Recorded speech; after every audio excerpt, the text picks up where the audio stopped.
Hey guys, what's up? And I know I'm late, but I'm gonna basically be talking about Stan Van Gundy in New Orleans. So yeah, return this channel, woo. But yeah, the Pelicans just hired Stan Van Gundy. Very interesting hire. No one really expected it. I certainly didn't. Um, yeah, very interesting hire. You guys tell me in the comments if you think the Pelicans made the right decision on getting Van Gundy over other coaching candidates like Mike D'Antoni or other coaching candidates. Maybe one out of left field, maybe one inside the organization. Kenny Atkinson, which a lot of people have been saying would have been a good fit. So yeah, tell me. Also, this is completely unrelated, but I stopped watching this, and I stopped watching the Bazinga documentary for YouTube to watch this. You guys gotta watch that. Like, it's a gem. It's incredible. But yeah, I'm very random.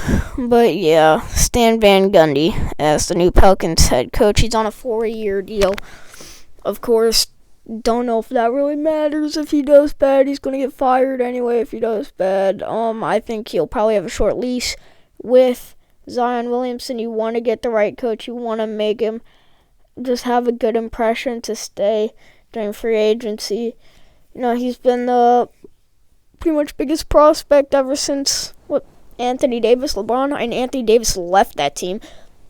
LeBron left the Cavs twice. So, I mean, you really just need to keep your star player. And right now, they have a really good core to do that. I mean, Brandon Ingram, Lonzo Ball for the future. Even players right now, J.J. Redick, Drew Holiday, which J.J. Redick is a free agent. But Drew Holiday, Derek Favors, who is 28. Seems like he's way older, but he is 28. They have Jackson Hayes for the future. Nickeil Alexander-Walker, who I remember when he played at Tech. He was good. Yeah, him for the future. Actually, he and Zion faced off in a March Madness game. Like one of the tournament games. That's actually pretty cool. Yeah, just fun fact. Because I know way too much about that college basketball year. I was just addicted that year. But, yeah, my just initial grade is a B. I don't think it's a horrible one. I mean, he's went to the finals before. He's had 50 win campaigns. He was with Dwight Howard, but he has had win campaigns with Orlando in the mid to late 2000s. But then a few years ago, he coached the Pistons. They just were horrible. But I mean, he's not a bad coach. It'll be interesting to see how he adopts the three-point shot. As with the Magic, he's taking like the second most amount of threes, I think. But with the Pistons, he was out of the top 10. They were not shooting a lot. And this isn't a team that's great with shooting. Other than J.J. Redick, they don't have a great shooter. Zion, though he did hit 4 threes in his debut, that isn't his strength, of course. His strength is around the rim. He's not going to be dunking a lot. And he's not going to be shooting a lot. Jackson Hayes can't really shoot that much, neither can Derek Favors that much. Brandon Ingram isn't a bad shooter. And he's more just athletic, but he's pretty good at the three-point shot. Lonzo is horrible. Drew Holiday is not good. Nickeil Alexander-Walker, I really don't know much about him. I know he's like a tall, lengthy guard. I'm pretty sure he's good at threes. I don't know. I'll see. But Drew Holiday, I mean, he's not bad, but he's not part of the future. They're probably going to need someone who's younger that can hit threes. But Alexander Walker isn't bad. But they're definitely going to need someone younger who can hit threes because this team can't succeed without hitting threes. No team can. Just play around the rim and you can stop the Pelicans, I believe. That at least may be my strategy. If I am Van Gundy, I'm probably forcing Ingram to take more threes. I'm going to try and get the best out of Lonzo I can, but I'm not going to be forcing threes. I'm not going to be forcing him to shoot 3 threes a game. I don't want him shooting 3 threes a game. Zion, I'd like him to shoot about 2 threes a game. It would really open up space for him inside, but this is just what I would do. Stan Van Gundy, I don't think he's a bad hire.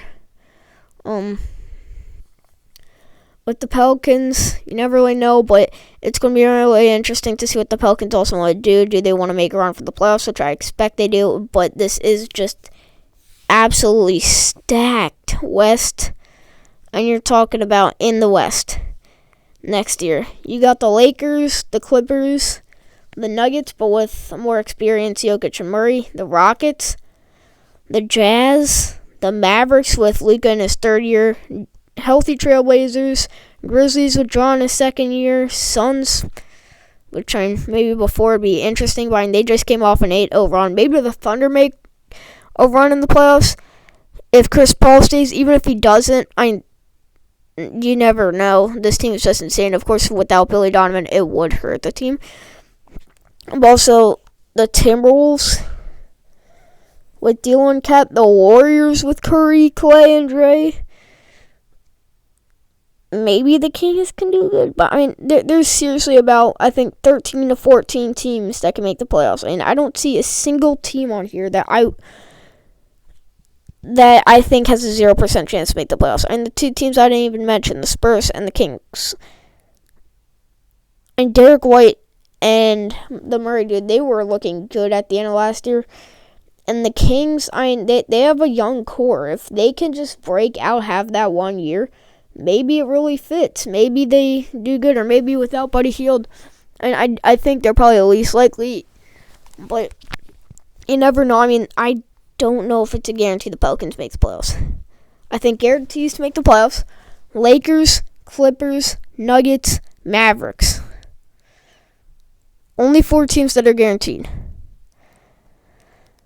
And who knows, maybe the Rockets are just off this year. Maybe Russ and Harden really have taken a decline. Maybe the Thunder aren't as good without Billy Donovan, and Chris Paul gets traded. Maybe the Jazz trade Rudy Gobert, because there are a ton of Rudy Gobert trade rumors. Maybe the Trailblazers get injured again. Maybe the Grizzlies, they're the next Kings. They're the 9th seed. They're expected to make the playoffs, and they just don't.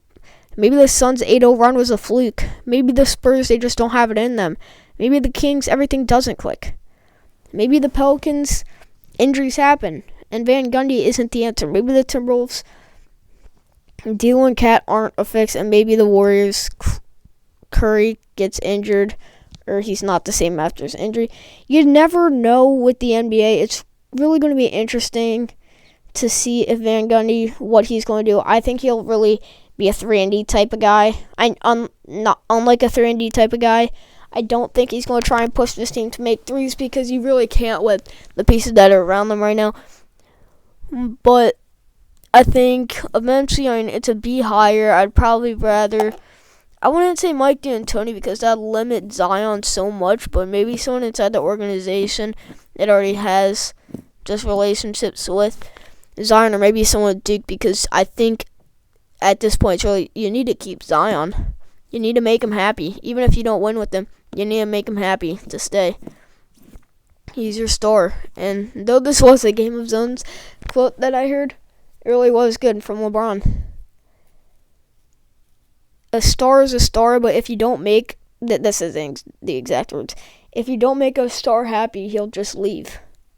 If you don't make a girl happy, he'll just leave. And with Zion, I don't think he's as good as the press says. But if he really is, what's the point of having him if you're not going to make him happy? He's going to leave anyway. Probably not making a title with him not happy. But yeah, guys, tell me, what do you guys think of this hire? I don't think it's bad, but I don't think it's good. It's probably more like B- or C+. But yeah, guys, thanks for watching. Be healthy, stay safe, and peace.